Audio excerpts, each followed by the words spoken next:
Samson has an assignment on him. He doesn't know that before birth that the Lord came to his parents through the angel and said that I am going to cause you to bring a child into this world, a person in this world, who will have an assignment to me. But there is a covenant, a vow, and that he's not to put razor to his head. And so he's not to put razor, and she in the mother in herself, she's not to eat unclean food, and not to have any kind of wine, anything with fermented drinks in it, because that has an alcohol, and I guess the alcohol can affect her mind. And I was also saying the importance of the mind. The mind is a conduit between the heavens and the earth.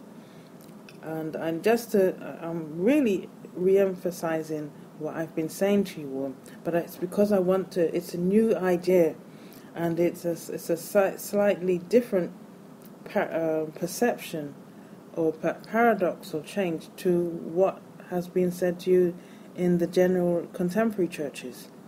So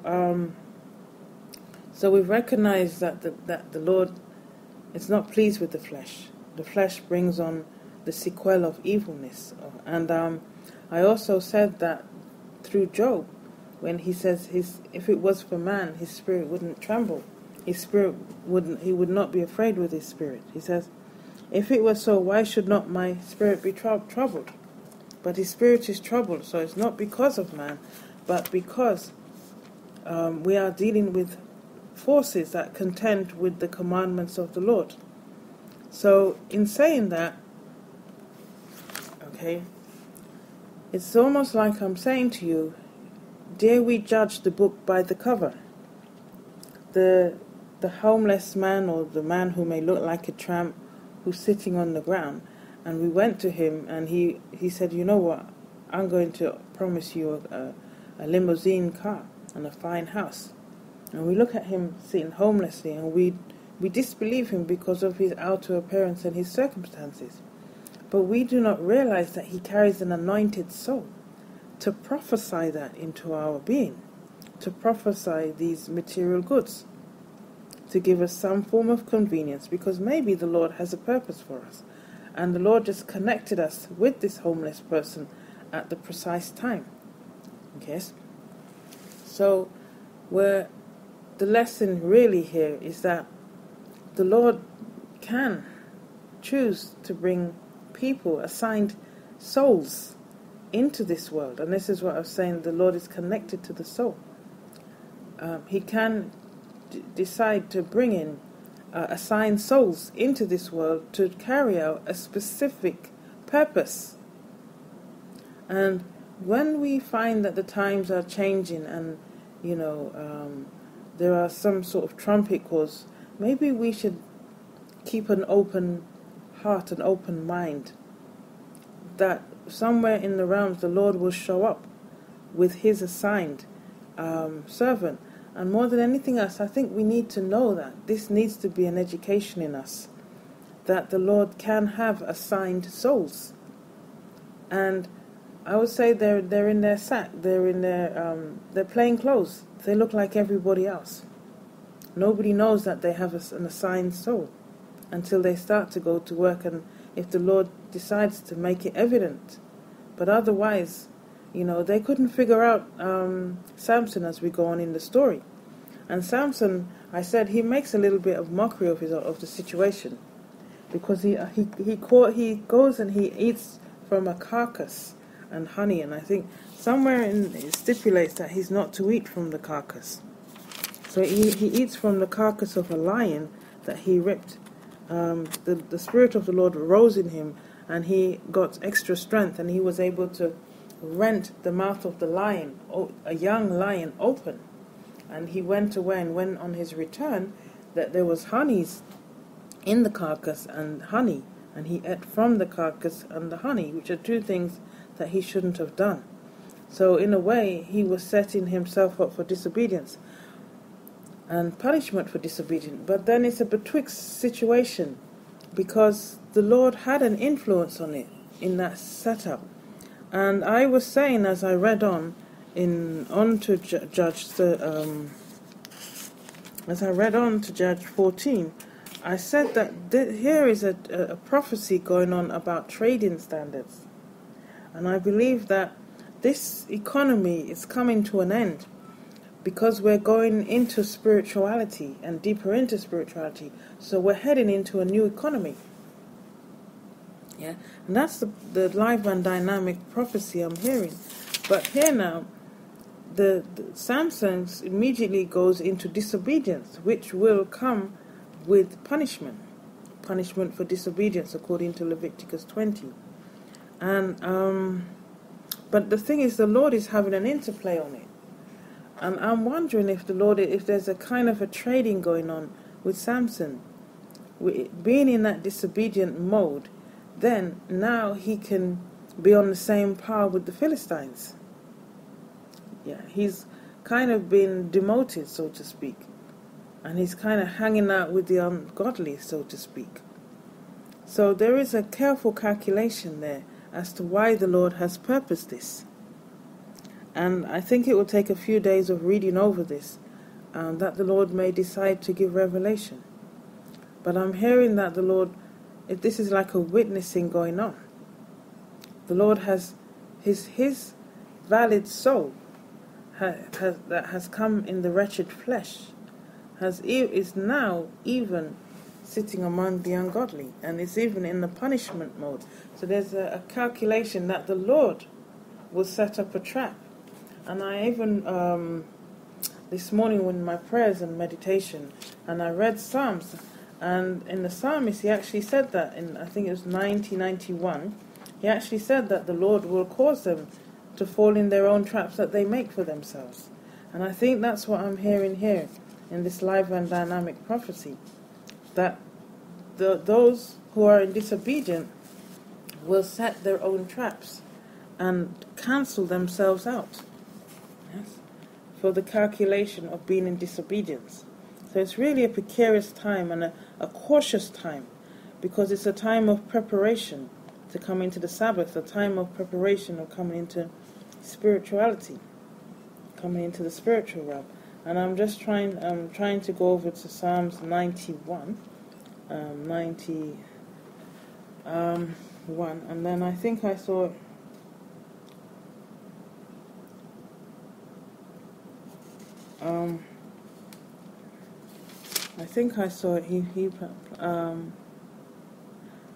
I think it was about Psalms 94, where he says, I'm going to have to read it again. I'm going to have to read this again.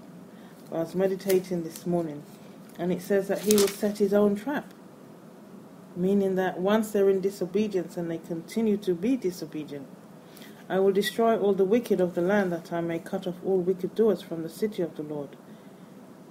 Mine eyes shall be upon the faithful of the land, that they may dwell with me. He that walketh in a perfect way, he shall serve me. He that worketh deceit shall not dwell within my house. He that telleth lies shall not tarry in my sight.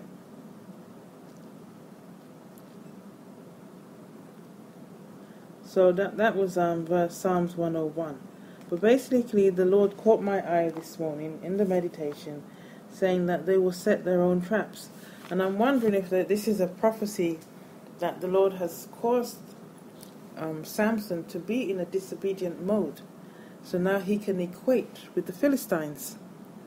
And that's telling you something about the consciousness. That he came into a lower consciousness, an inferior consciousness, a consciousness of being in disobedience. And of course he'll get the calculation, the punishment to go with it. But the story, we're just still in the beginning of the story of Samson. And so he went and he ate honey from the lion, the carcass of the lion, and then he goes over to his wife's people, and he says to the companion there that I have a riddle for you, and I will give you 3 days to give me the riddle. But the riddle he speaks in 30s and sevens. So I said that these are the 7 days that we recognize that the Lord God, God made created the earth in 7 days, and then on the seventh day we rest, and the seventh day is known as the day of holiness, the day of the Lord, the Sabbath. And the 30 reminds me of Joseph when his brothers sold him, I think it was for 30 shekels, and then Jesus, again, he was sold for another 30 silver. So I have to check the currency, so I ask you to forgive me on this one. So it just rang a bell, and it was telling me about some form of trading that was going on. So it caused me to draw the conclusion that the Lord is going to touch the economy. This economy. It's going to touch the economy. And basically, He's going to pull down any idolism, anything that has been carved from man's hand, and man gives it more honor than the Lord God, then it's seen as an idol. And the Lord's going to start pulling down idols. And He's going to but He's going to do it in a crafty way, you see, because He's got a calculation, a mathematical calculation. And it's where we fall in that calculation. Yes, are we going to be in the obedience of the Lord, or are we going to be in the disobedience? Are we going to start to take the laws of God seriously? Yeah, we're going to start to plow it and work it, and then sow our seeds in good grounds, according to Mark 4 about the farmer who sowed his seed. And I'll just read Mark 4 over again to you, and what Jesus said on that. And that's a very good prophecy and a good lesson here. He said that and other fell on good ground and did yield fruit that sprang up and increased and brought forth some 30, some 60, and some 100. And he said unto them, He that hath ears to hear, let him hear. That's chapter 4, verse 8. So Jesus was talking about the farmer who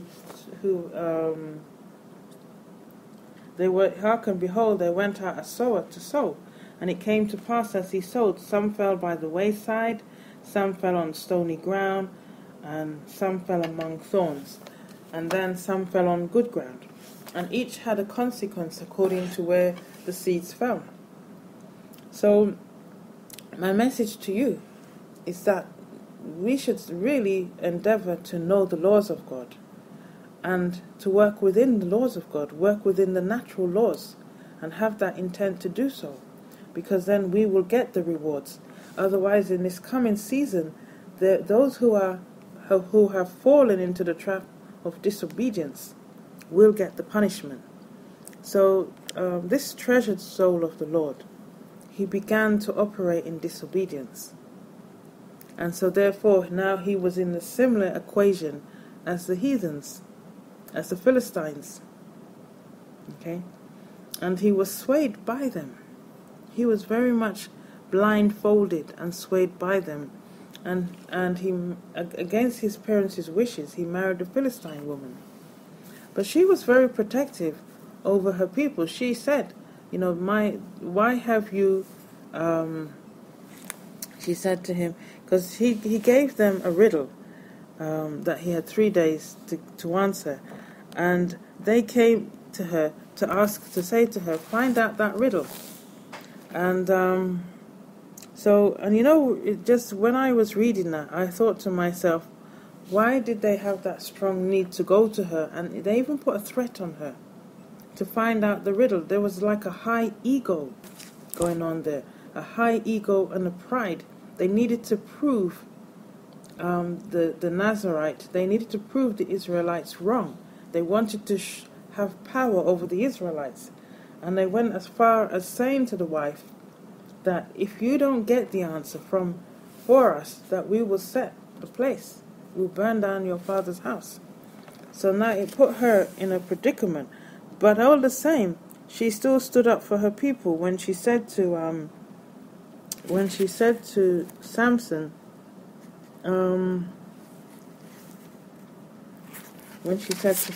that so they said, and it came to pass on the 7th day that they said unto Samson's wife, entice thy husband that he may declare unto us the riddle, lest we burn thee and thy father's house with fire. Have you called us to take that we have? Is it not so? So Samson's wife wept before him and said, Thou dost but hate me, and lovest me not.